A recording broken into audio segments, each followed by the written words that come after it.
This is Cast of Wonders, the young adult fiction podcast featuring stories of the fantastic. Episode 356 for April the 7th, 2019.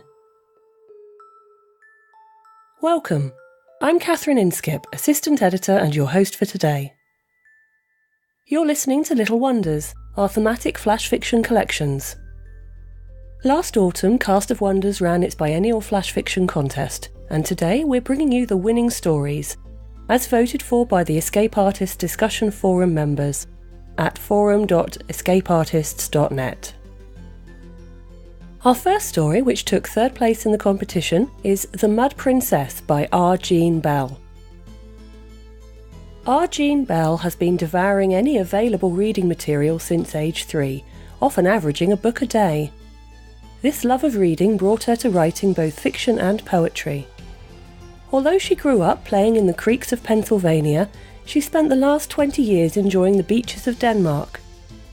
She still believes shoes are torture devices, so she trained her border collie to help remove them. The Mud Princess is R. Jean Bell's first professional sale, and we're absolutely thrilled on her behalf. This story is narrated by our very own editor and host, Marguerite Kenner. Marguerite is a native Californian who has forsaken sunny paradise to live with her true love in merry old England. She frequently wears so many hats that she needs 2 heads. When she's not grappling with legal conundrums as a commercial solicitor, editing Cast of Wonders, or helping behind the scenes as Chief Operating Officer of Escape Artists, she can be found narrating audio fiction, studying popular culture, i.e. going to movies and playing video games with her partner Alasdair Stewart, or curling up with a really good book. You can follow her adventures on Twitter.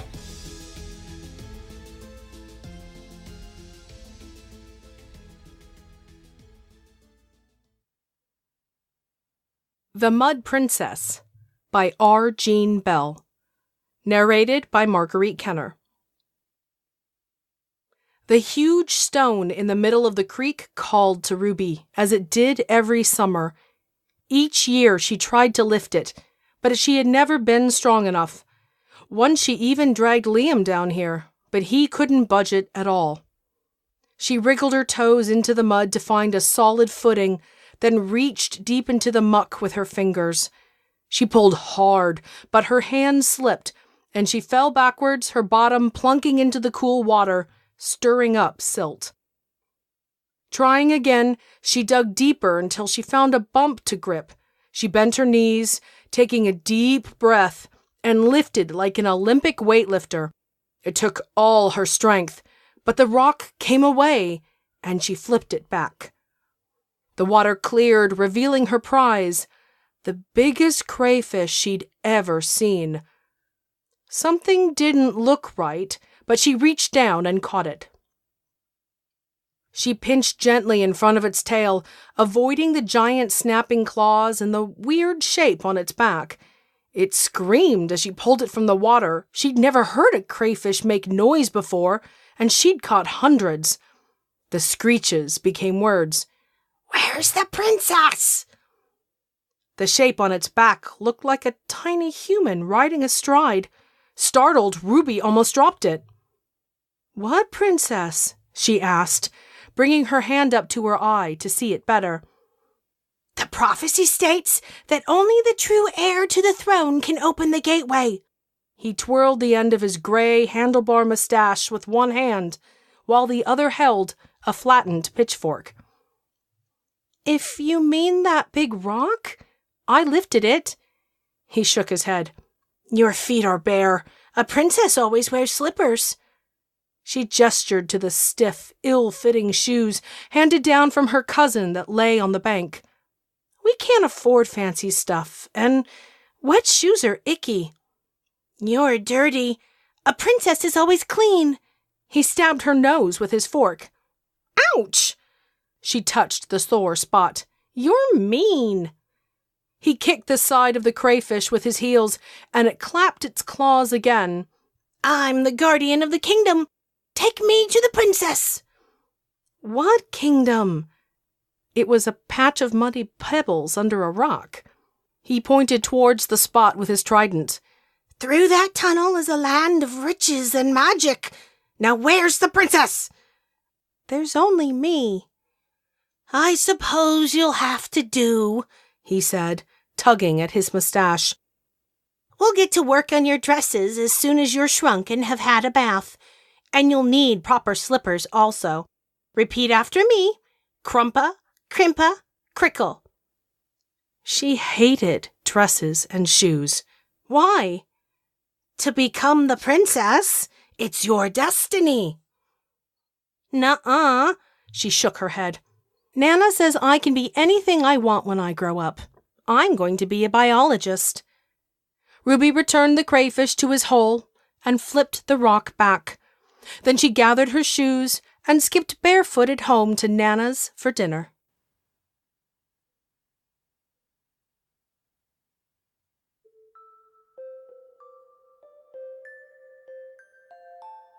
There are mysteries out there that call us sometimes, and something inside us just has to answer. Ruby answers that call of the unknown, genuine and fearless, refusing to be held back by anyone's rules. She doesn't need to be pristine and perfect because she's curious and strong. And she doesn't need to discard her own dreams in service to someone else's ideas of who she's meant to be. She's going to figure that out all by herself. Ruby and this story reminds me a lot of Disney's Moana and the advice given by her grandmother in the song There You Are. Be mindful of what others say, but remember, you may hear a voice inside, and if the voice starts to whisper to follow the farthest star, that voice inside is who you are. Our second story is Bunny by Amy Brennan. This story took second place in the Cast of Wonders Flash Fiction contest. Amy is a huge fan of all manner of writing, music, art, basically anything even mildly creative. A geologist by training, holding a master's in geoscience from Keele University, she used to make mud pies for a living.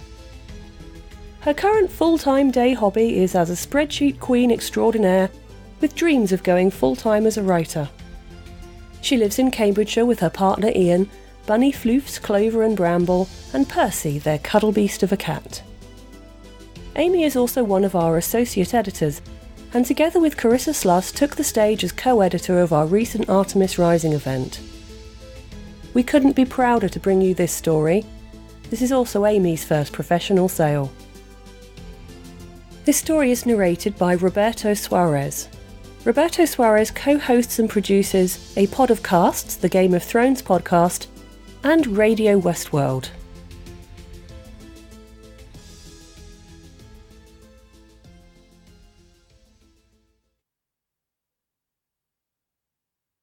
Bunny by Amy Brennan. Narrated by Roberto Suarez. You are crying. Salty tears dripping into my fur and steaming off in the dry heat. You hug me tightly. I feel your ragged breathing, your shivers, as you hold in the sobs that want to be free. I want to offer more comfort, but what am I?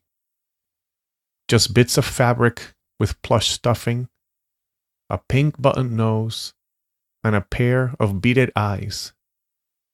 I can do no more than be hugged, do no more than silently offer sympathy. Wish to the legendary stuffed toys of the past, and to Velveteen most of all, that I can do more. There is shouting. There are gunshots and screaming, and you flinch, but don't cry out. Your heart beats like mine would if I were alive. You are so frightened. You are so brave. I wish I could see what you are seeing. My long fluffy ears drape over your dusty brown skin. My button eyes and pink plastic nose are squashed between my stuffing and your t-shirt. You stroke my ears for comfort, holding me tightly while you shake, while the tears slowly drip, drip, drip into my fur. The screaming dies down, but there is weeping, whimpering. There are still voices, strangers, and the crunch of feet on the dusty ground. You are dragged from your hiding place, a large hand clamped on your arm. "I got one," a masculine voice calls out. You struggle and squeal. "Déjame ir." Let me go. But he won't. Clutched in your hand as you struggle, the world swings around me. I see your parents being pulled to a car. The next thing I see are the scrubby bushes that hit you. The world tilts again, and I see the man who holds you.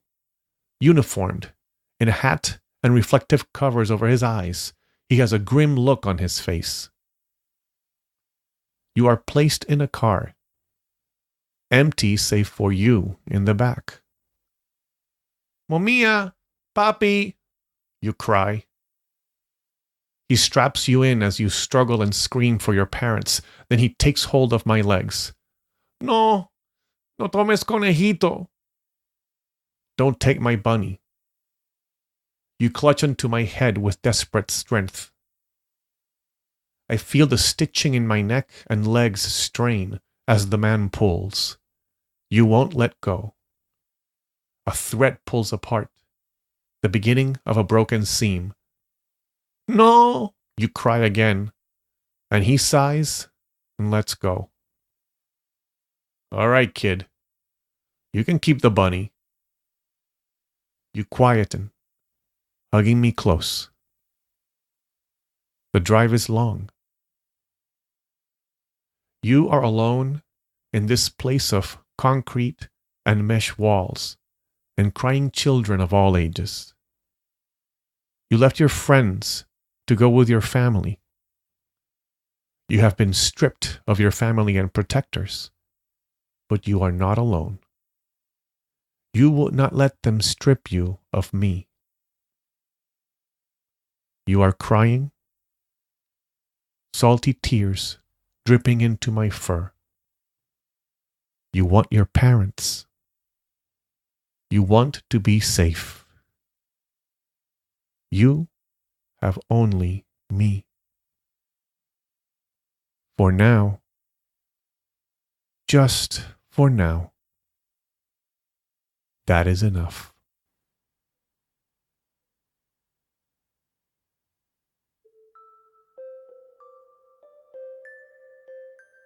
Amy told us this about her story. I wrote this piece shortly after the news broke of children being separated from their families on the Mexican border.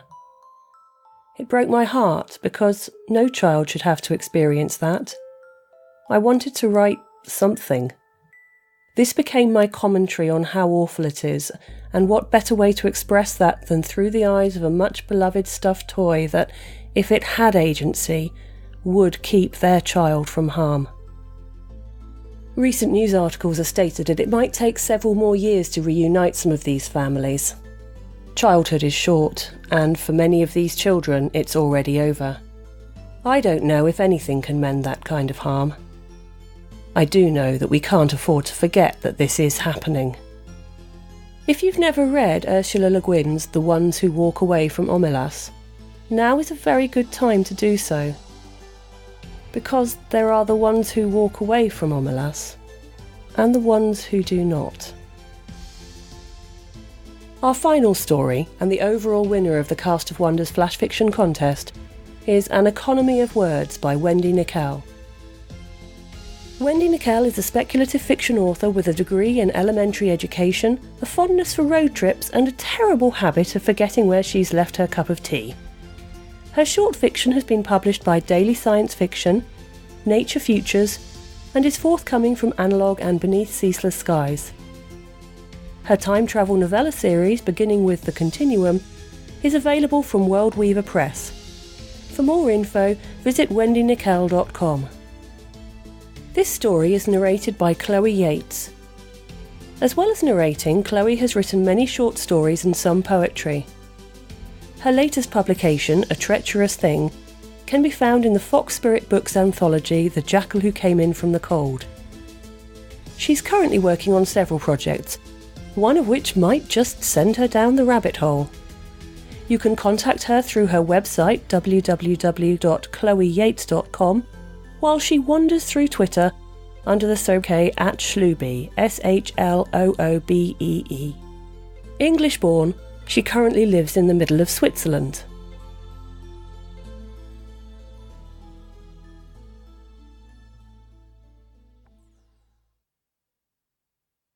An Economy of Words by Wendy Nickel. Narrated by Chloe Yates. Growing up so far from the word fields, I've learned to appreciate the few words I have. So, as the fitting for Baron Kensington's festival garments drag on, I cringe at each wasted remark. I drop my own yeses and nos gently from my lips whenever he requires a response, and I catch as many as I can in the folds of my apron without drawing attention to the indecorous act.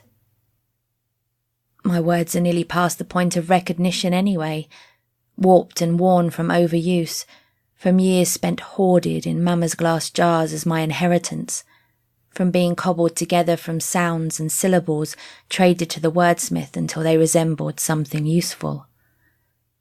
For what good are things like cupidity or accoutrement to a poor orphan seamstress when the tea and rent are worn so thin? But the Baron has no such qualms about his words, no regard for the damage he does as he flings them from his mouth. He spits tirades regarding dilettantish haberdashers and dunder-headed laundresses as I circle his stall, my fingers working frantically with measuring ribbon and pins, wishing I could work faster, just so he'll leave. The Baron shifts suddenly, and, in my hand shaking, the pin slides too deeply. The Baron cries out, and I expel a sorry with such force that I'm unable to catch it, unable to stop it from splintering into bits on the stone floor. "You worthless child!" The Baron's words barrage me, slapping wet and sharp against my burning face. "You've pricked me, clumsy fool! You think I come all the way into the city, into this hovel of yours, to be accosted with pins?" I have no sorry left. I've used mine, and now it's ruined. I bite my tongue to keep other words from sputtering out, ones like vain and vulgar and crook, which often find their way to the back of my tongue during his fittings, but which I've never allowed to slip. Hot, angry tears gather in the corners of my eyes, and I imagine a world where the tables are turned, where I have a plethora of words and he has none, where he must listen to me. "What are you standing there for, you dimwit?" he rages. "Get back to work. I haven't time for such pitiful nonsense." I swallow my words, along with my tears, clear them from my throat, and finish the fitting. The only sounds are the swish of the fabric and the occasional insult dropped from the Baron's lips onto my head. He leaves a trail of grumbles out the door, and when I close it behind him, I take a moment to rest in the silence. Then I take my broom and dustpan and gently, carefully sweep up each discarded word, bending them back into shape and bottling them up in glass jars before they can dissolve, keeping them safe for the day when I've gathered enough, the day when I will speak and be heard.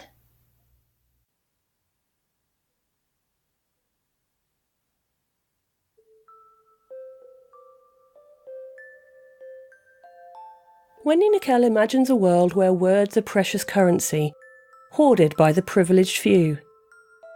The seamstress in this story has no choice but to keep her silence, at least for now. This is not that world. You have a voice. Go. Be true to it. Use it. If you enjoyed these stories, Podcastle's Flash Fiction contest opens on the EA Forum very soon. Why not write a 500-word Flash fantasy story of your own? Or just read and vote on your personal favourites. Cast of Wonders relies on your donations to pay our authors and bring you the best in young adult audio fiction week after week. If you've enjoyed these stories, please consider making a donation using the PayPal buttons on our site. Every one-time or better yet recurring monthly subscription helps, and you have our heartfelt thanks.